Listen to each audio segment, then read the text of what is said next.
Fait intéressant, personne qui s'est prononcé publiquement au cours des 200 dernières années n'a eu la bonne réponse en ce qui concerne qui sera le prochain pape.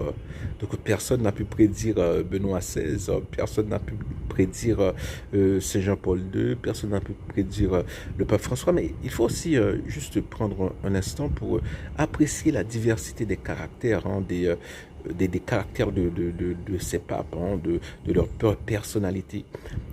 Jean-Paul II, c'était quelqu'un qui, voilà, lorsqu'il était jeune, il avait voilà, il ressemblait à un acteur. C'était un acteur, voilà. C'était quelqu'un qui, c'était un conquérant. Voilà, lorsqu'il parlait, je m'appelle cette séquence qui est devenue culte, où Jean-Paul II, où Morigène, un théologien de libération, un prêtre théologien de libération.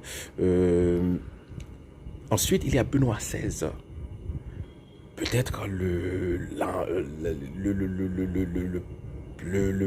plus grand théologien vivant, peut-être, mais qui était qui était moins charismatique, beaucoup moins charismatique que Jean-Paul II. Mais c'est un immense théologien. Voilà,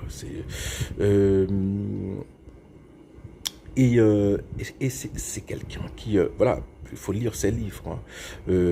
Si vous n'avez pas lu, c'est pour vraiment comprendre, voilà. Si vous voulez comprendre le catholicisme, eh bien, lisez les livres de Benoît XVI. Ils sont bien écrits, c'est pas très compliqué, et ça se lit bien, et il écrit bien. Et, euh, et le pape François, le paradoxe du pape François, c'est que c'est un jésuite. En général, les jésuites, bon, ce sont ceux qui ont la réputation voilà, de pinailler, mais lui, c'est l'inverse. C'est un pape pratique. C'est moins de théologie, mais plus de pratique. D'ailleurs, il met l'accent sur la pastorale. Voilà. C'est pour cela qu'on appelle le pape, qu'on appelle le pape des périphéries.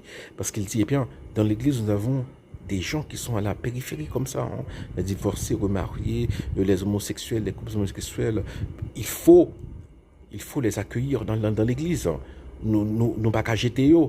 Nous pas voir dans bas protestant. L'église, c'est pour tout le monde que lié. Voilà, c'était ça son message. Alors, je fais ma prédiction. Ce sera le cardinal Luis Antonio Tagle des Philippines. Voilà.